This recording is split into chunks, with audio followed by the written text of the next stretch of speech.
우리가 뭐 다 태어난 볼륨 그대로 살아가고 쭉 볼륨이 그대로 유지되면 좋지만, 여러분들이 아셔야 되는 게, 사고로 인해서 비대칭이 발생한 뭐 가슴, 골반, 힙, 아니면 다리 볼륨, 이런 것들이 굉장히 많이 일어납니다. 그리고 이런 사람들도 방법이 없다라고 생각을 하니까 사고로 인해서 이제 뭐 진통제를 상습적으로 복용을 하다 보니 멘탈도 이제 브레이킹 되고 무너지고, 사고로 인해서 운동도 하지 못하고 공공장소에 가서 몸매를 드러내지도 못하고, 예전에는 몸매가 좋았는데, 이런 슬픈 스토리를 가진 사람들이 많아요. 그러면은 사고로 인해서 굉장히 절개선이 울퉁불퉁하게, 굉장히 이제 우리가 프랑켄슈타인처럼 막 이렇게 절개선이 막 여러 각도로 막 이렇게 거미줄처럼 있고, 볼륨도 다운돼 있고, 비대칭이고, 이런 사람들도 있고, 보형물을 힙이나 골반에 넣었다가 제거를 했다 하더라도 여러분들의 그 수술하기 전 정상 조직이 아니에요. 굉장히 늘어나 있고, 예를 들면 바람을 쫙 너무 많이 넣어가지고 그걸 반복하다 보면 풍선이 쪼글쪼글해져 있잖아요. 부피도 늘어나 있고, 예를 들면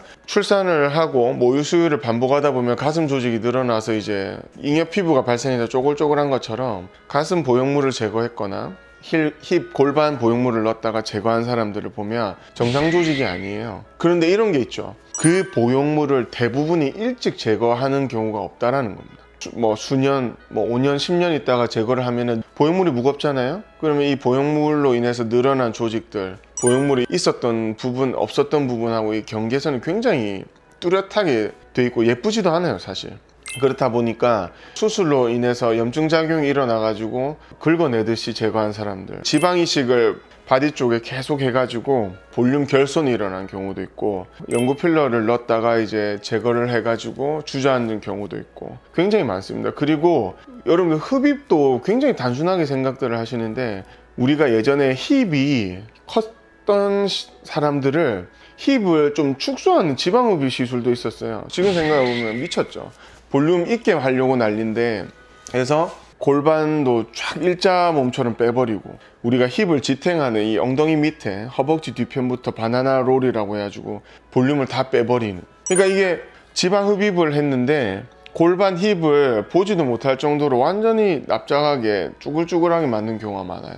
그래서 이거를 이제 그냥 보는 사람들은 힙 골반에 뭘 한 사람이 많겠어라고 생각들을 하는데, 영구적인 필러부터 실을 걸었다가 실 뺀 경우, 이런 사람들 많아요. 그래서 저도 이제 해마다 힙 골반에 어떻게 이런 일까지 일어나지라고 한 정도로, 여러분들이 생각해 보시면 뒤편에 있는 부분이고 매일 접하는 부분도 아니지만, 힙 골반은 남성뿐 아니라 여성성을 어떤 stand for 하는, 대표하는 굉장히 대표적인 부위예요, 사실은. 그리고 가슴은 사실은 가슴 근육을 움직이는 경우는 잘 없어요. 근데 골반 힙은요, 가슴처럼 크게 뽕을 하지도 못합니다. 왜냐면 앉았다 일어났다가 해야 되고, 붙는 옷 입다 보면은 그 패드가 자연스럽게 있지도 않아요. 걸을 때 딱 붙는 걸 하면, 가슴 같은 경우에는 잘 뭐 이렇게 삐집고 나오거나 하는 경우 없지만, 골반 힙은 뽕으로도 굉장히 한계가 큰 부분입니다. 그래서 가슴, 어깨 뽕이랑 달라요, 골반 힙 뽕은. 그래서 이런 여러 수술이나 뭐 제거를 했던 사람들이나 사고로 인해서 완전히 무너진 사람들은 골반 패드 뽕으로 해결이 안 되는 경우가 대부분이에요. 그런데 자기가 벗어봤을 때, 요즘 집에 그 전신고를 많잖아요. 보면 이제 굉장히 이제 자기 아이덴티티를 잃을 정도로 디프레션, 완전히 이제 우울감에 빠져 있는 사람들이 많다라는 거죠. 그런데 그런 분들이 지방이식을 생각하고 실을 거는 방법을 생각하고 울세라 서마지로 힙을 좀 리프팅 해보겠다, 이런 생각들은 초등학생한테 교수 올림피아드 문제 내는 거랑 똑같아요.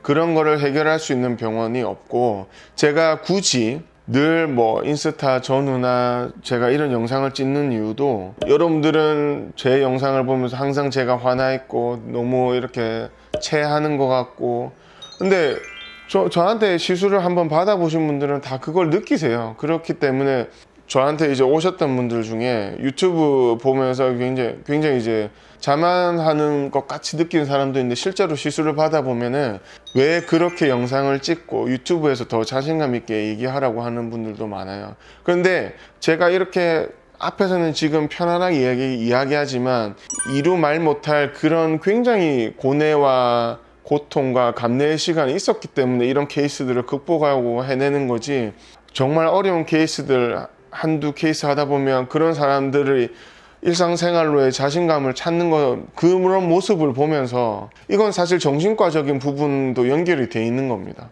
왜냐, 아무리 자기가 예쁘더라도 컴플렉스인 부분들이 한두 부위 있으면은 자기 자신이 자신감이 없거든요.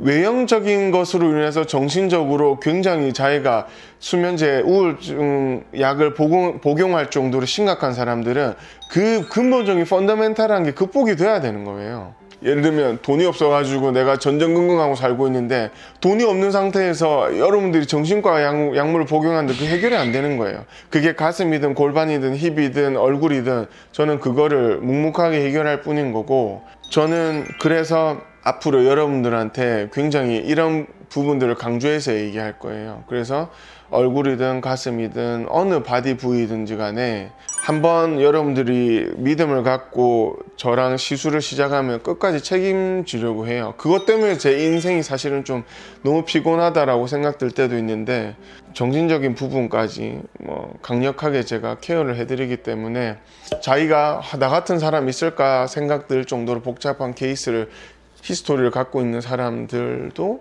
언제든지 좀 상담을 오십시오.